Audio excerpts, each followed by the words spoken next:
Hello, everybody. I want to welcome you back to the Dynamic Decisions podcast, where we explore the strategies that drive successful decision making in the world of business. Why? Because the best decisions come from great conversations. I'm your host, Teasha Cable, CEO of C Model Data. And today I'm joined by someone who has spent 3 decades cracking one of the hardest codes in B2B marketing. How do you sell to people who are professionally trained to be skeptical? His name is Hamid. He's the founder and CEO of Linus. Tell me if I'm saying that right. The Linus. You are saying it absolutely correctly. Thank you. Awesome. So he started his career. Now, here's the thing that's super interesting. He started this career as a biochemist at Oregon State University before he made this pivotal shift into marketing strategy. Boy, this is going to be a great conversation. Hamid, welcome to the show. Thank you so much for being here. I can't wait to dig in. But first, tell us more about you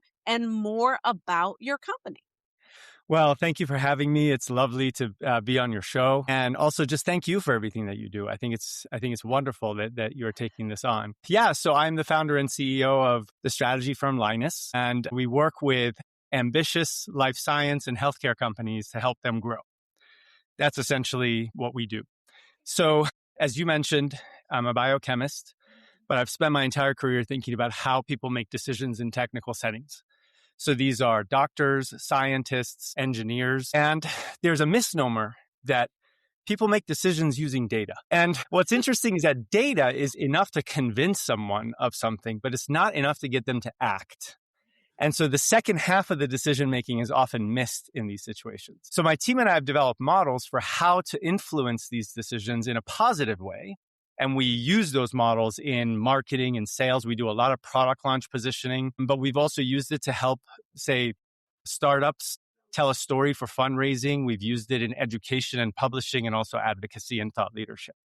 So that's the menagerie of everything that we do at Linus, but it's all around this idea of how technical people who are also very skeptical make decisions. So tell me a little bit about what actually first drew you from the lab bench of biochemistry research to building this entirely new model for how life sciences communicate with their audiences. Absolutely. So what I was noticing around me is that people were fighting over things that seemed factual. And so that was kind of sort of the first instance of where I got interested in this. And then secondly, I was also still taking graduate level courses, and I would watch my professors belabor describing these highly technical, multifaceted scientific things using a chalkboard. And, this is back in the early or mid 1990s. I'm like, there's got to be better technology than this to describe these things. So all of these pieces of information were gathering in my brain. And then one day, I had a sales rep come into my lab, and he kind of botched the sale. Honestly, he came in and he's like, "Hey, what do you guys work on in here?" And I'm like, I sort of just brushed him off, and he ran out of the room. And I thought to myself, that's got to be the hardest job in the world. I mean, this person is going into the scientist lab, and scientists they just think they know everything. Right. And so, and here's this person trying to convince them to buy stuff. And then I thought, wait, how do you do that? And so the combination of those three things, how do you describe really complicated technical things? Why is it that people still fight over factual stuff when there's enough data? And this one experience I had with the sales rep basically got me to quit my career trajectory as a budding biochemist. And I started down this path. And it was really exciting because the web was becoming a thing, and communications was really it was a dawn of a new level of communication. So I was very excited to dive in. And the rest is history. I would love to know what makes the difference between marketing strategy that pushes data at scientists versus one that actually moves them. Yeah. So basically the bottom line is you got to have empathy for your customer. And we have to get in either marketing strategy or sales strategy. There's 2 modes that we have, but we only think of one, and we only think of the delivery mode. Like, okay, I've got this information, I need to deliver it to you. But then there's a curiosity mode as well. And that's actually what matches the mindset of the customer. So a lot of customers, like scientists, are really skeptical. You give them a claim, they're going to pull you, they're going to call you to the carpet and make you prove what's going on, right? But skepticism, if every scientist was just skeptical, there would never be a discovery. So what's the opposite side of skepticism? It's curiosity. And so you actually have the ability through marketing and sales to make that scientist, doctor, or engineer just curious enough so that they can start to be interested in what you're talking about. And then you can together guide the conversation toward validating their curiosity. And there's some steps in between there. But that's really the critical aspect. You just shove a whole bunch of data at them, you're going to heighten their skepticism. They're going to be like, where did the data come from? How did you do this? Did you control it enough? Is this believable? Blah, blah, blah. And what you're doing is now inadvertently creating a chasm between you and your customer. Whereas what you want to do is be on the same side. So you make them curious first. And the way to do that is to be curious. I really appreciate that because, one, I love your statement is that curiosity is where the scientist actually meets the customer, because often those things are separate. I think like this, you think like that. But what comes out of that is also creativity. So scientists inevitably, because experimentation and creativity are pretty much different sides of the same coin, right? So Teasha, I you love nailed it. it. That's Yeah, that's exactly great. it. If Yeah. somebody's curious and they have an emotional reaction, there's a burst of creativity. That's where creativity actually starts. And science and medicine, they're creative acts. And we don't think of them Absolutely. that way. So We don't. Yeah, we don't. But that it totally makes sense. It's almost like when you go to the doctor and they're like, so your lip hurts and your leg hurts at the same time. And they just, I think this is what's wrong with you. yeah, yeah, And really, that's an expression of I use my creative self to put two things together. I've got evidence and information that come from different parts, but I'm curious to see how to actually solve this.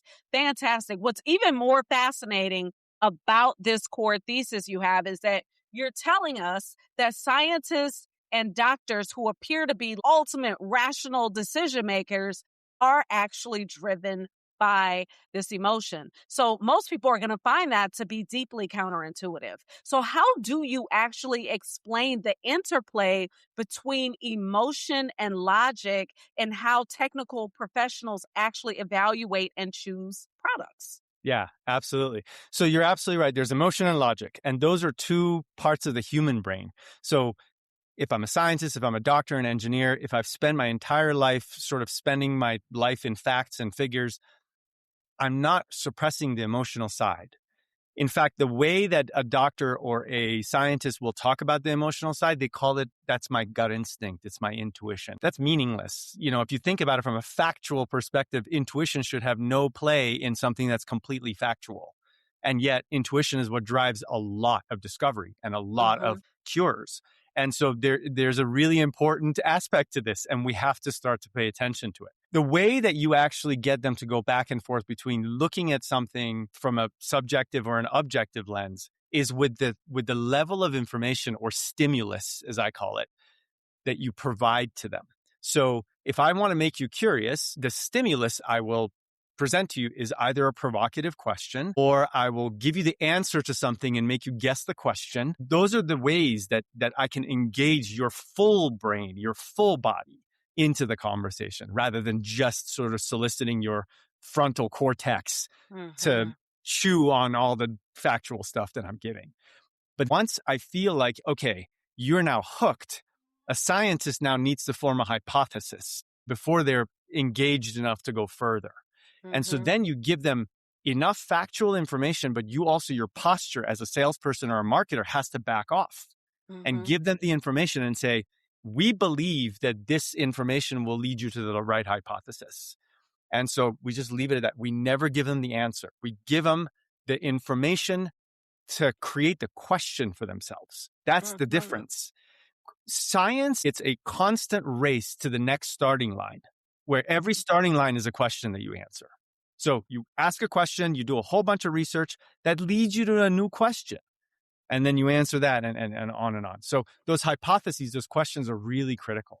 And that's how you flip them back and forth between curiosity and skepticism. And what's so interesting is a lot of people find it very difficult to develop the questions. The questions become one of the hardest things to do. So to me, it's a skill and an expertise that actually gets developed with more and more understanding over time on how to pose the right questions and to pose the right questions at the right time in the process. So super cool. First of all, I'm nerding out, geeking out. This is like super exciting to me. I love the way that this conversation is going because we're talking about it's kind of like no one's ever talking about this sort of psychology of decision making, especially in a specific area.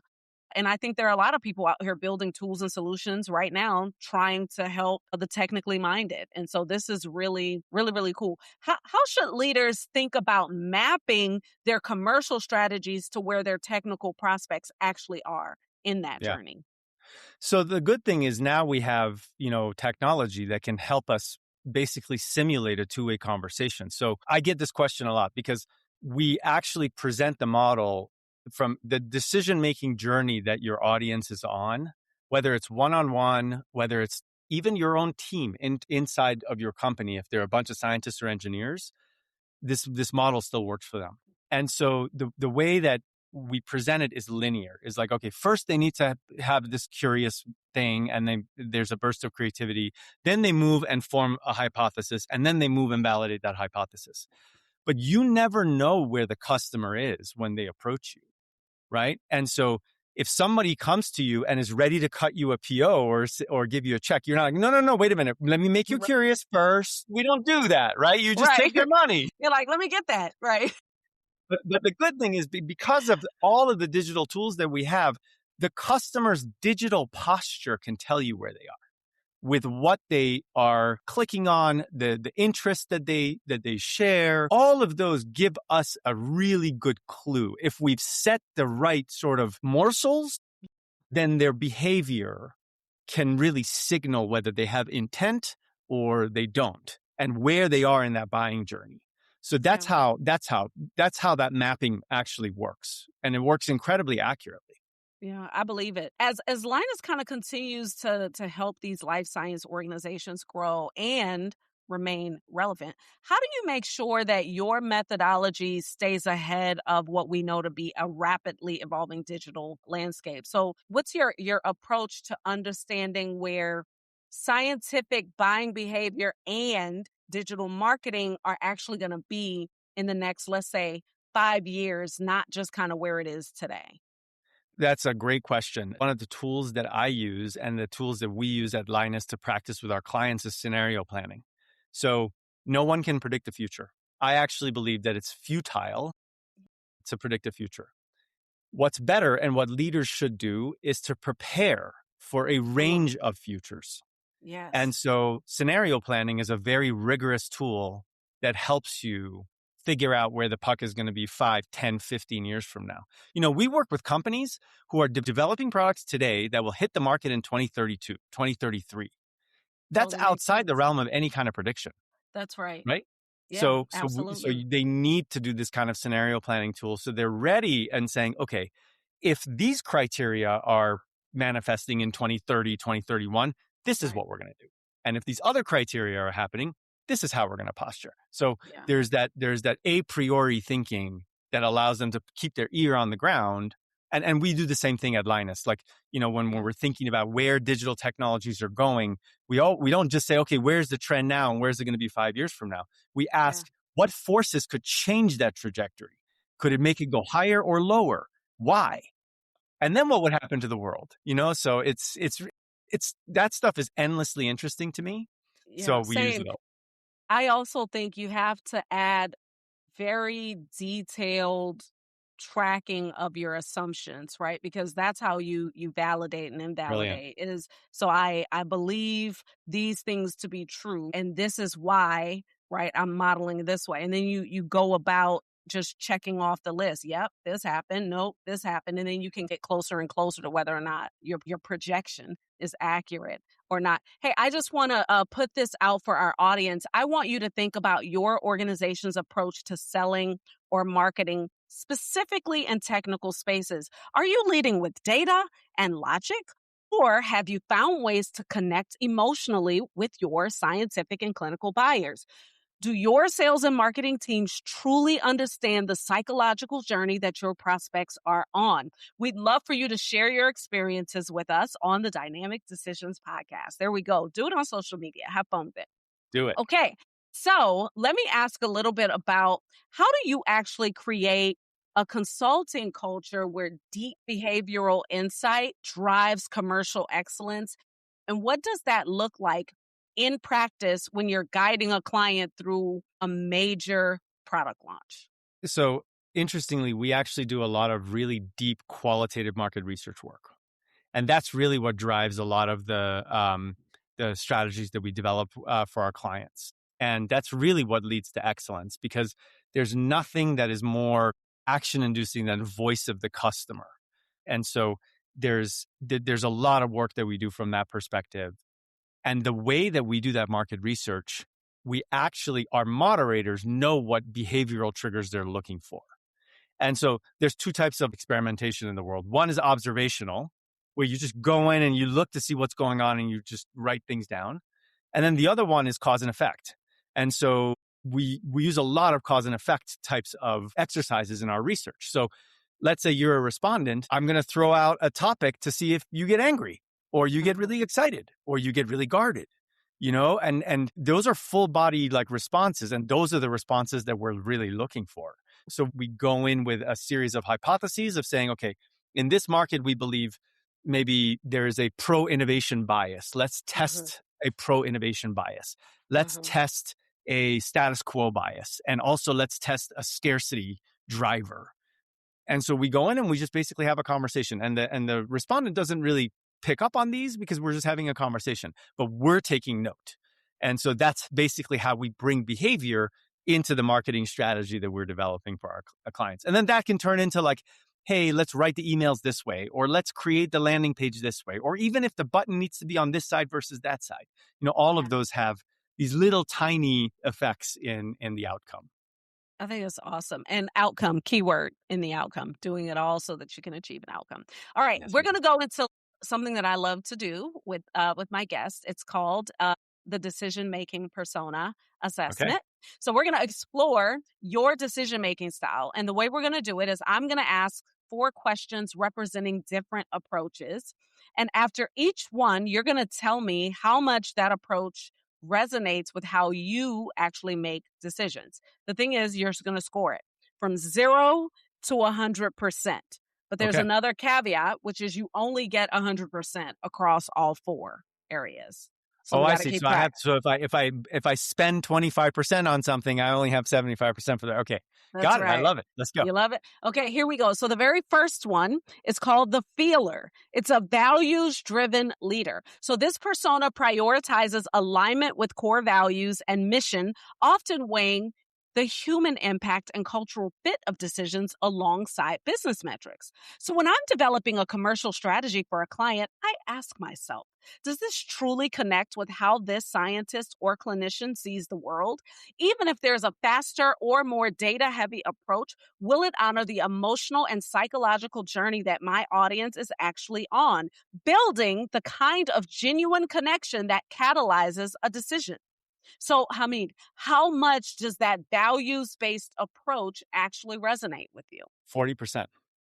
Okay, look at you. 40%. Give me a little why. I actually believe that if it's data, it's not a decision. If the data points you very clearly and squarely into a particular direction, then that's not a decision. That's just an action that you should take, right? But why do you not take that action? It's usually because it doesn't jibe with one of your values. And so I think values are at the very, very fundamental core of every decision making. Fundamentally. You see my hands going up? I do.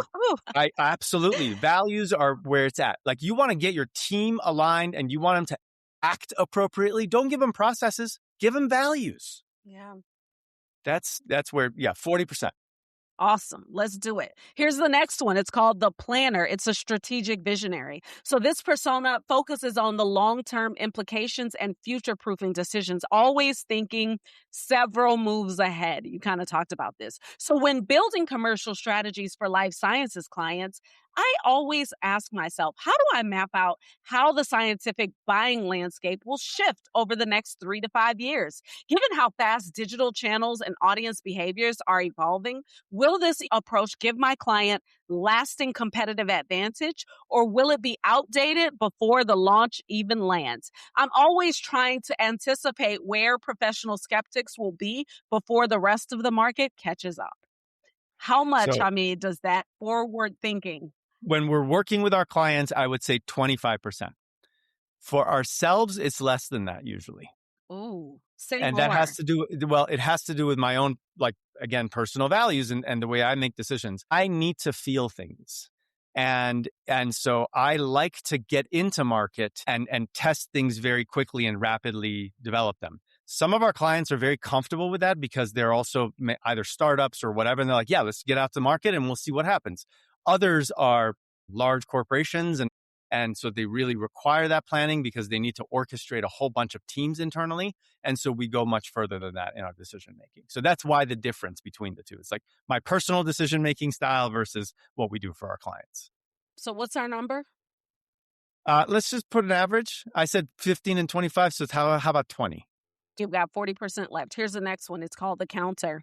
It's the challenger of assumptions. So this persona questions conventional wisdom and looks for contrarian opportunities. So when evaluating how companies are selling to scientists and doctors, I ask myself, what assumptions are marketers making about technical buyers that are completely wrong? What is traditional B2B marketing doing that we should act challenge because the scientific mind is fundamentally different from any other buyer? Are we still treating data as the primary persuasion tool when the evidence says it's working against us? So, Hamid, how much does that assumption challenging style resonate with your decision making? Whew. Okay. I know I only have 40% left. And Teasha, I really, really want to say 30 of it goes to that. I think that's how you win in a market. You know, the best way to be known and to have like the market's attention on you is to challenge the status quo. Because status quo is a synonym for status quo is also mediocre. Come on, And mediocre. nobody wants to be mediocre. Nobody. Nobody. Not me, not you, not anybody. That's right. That's right. Oh, But that's good. 30%. Let's go 30%. Here we go. The data driver is the next one. This is an evidence-based decision maker. So this persona relies on metrics, analytics, and evidence to validate decisions. So before advising clients on new commercial strategies, product launches, or messaging frameworks, I want to see the insights. What does behavioral research show about how scientists move through their decision journey? What do 30 years of market data in life science tell us about what truly drives technical buyers to act? I want strategies grounded in deep human insight, not just industry assumptions. So, Hamid, how much does that data driven approach resonate with how you make your strategic decisions? Well, I only have 10% left. So I will give it the 10% because that's what I have left in my bank. Yes. What you read resonates deeply with me. But I also just want to bring it back to what's a decision and what's not. Right? Yes, we go out and we get data all the time. We get insights all the time. But the insights we think of those insights as starting points for innovation, not the end point for innovation. So, and that's a big difference between how people use data to make decisions is that's where it's at. And also just validation is also really important. A lot of our clients actually want validation so that they can feel confident moving forward. And so we get data there too. But at the core of the strategy, it's there, but the rest, it's first and foremost values. Second, it's challenging status quo and assumptions. And then it's all about experiencing what's happening and being prescient enough, but also potentially confident enough. Yeah.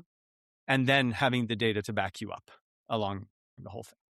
This is awesome. First of all, thank you so much. Here's my last question for you. My last question for you is, you've really helped organizations across a spectrum of life science companies. You got early stage startups, global giants like Thermo Fisher. You've helped them to navigate the challenge of communicating with these deeply skeptical, highly trained buyers. So if you could give one piece of advice to leaders who want to transform their commercial strategy from data heavy to truly insights led, what would that be? I'll give it to you in one word: Empathy. It's empathy. Everything is empathy. If you have empathy for your team, they will give you the information that you're looking for. If your salespeople have empathy for the customer, they will be able to come to a great resolution together. If your marketing team, if your strategy team, if you think about it from the empathy of the people you're trying to help, I have seen it. it's like magic fairy dust. You throw empathy onto the table, That's and you right. can have, big, hardcore, strategic people, and they become human. And that's when beautiful decisions get made. I love it. First of all, thank you for that. Thank you for sharing your insights. It's been a real pleasure having you on the show. I really appreciate your approach. And I look forward to showing our audience how they can learn more and more about you and the work that you do. Would you share with our audience where they can learn more? Oh, absolutely. So our website is thelinusgroup.com. And I've actually just written a book called Not Buying It, the art of selling to scientists, doctors, and other professional skeptics. And a lot of what we talked about is actually in this book. It's available on Amazon, Fantastic. and you can search me there too. And I love to hear from people. So if anything resonated, or even if something challenged your assumptions, you didn't like it, ping me. Like, I would love to have that Love it. conversation. I love it. Thank you so much. And for our audience, thank you for tuning in. Remember, the best decisions come from great conversations. And if you've enjoyed this episode, we'd love for you to subscribe it, rate it, share it with your network. And let's keep the conversation going on social media using Dynamic Decisions Podcast. And until next time, keep growing, keep leading with purpose.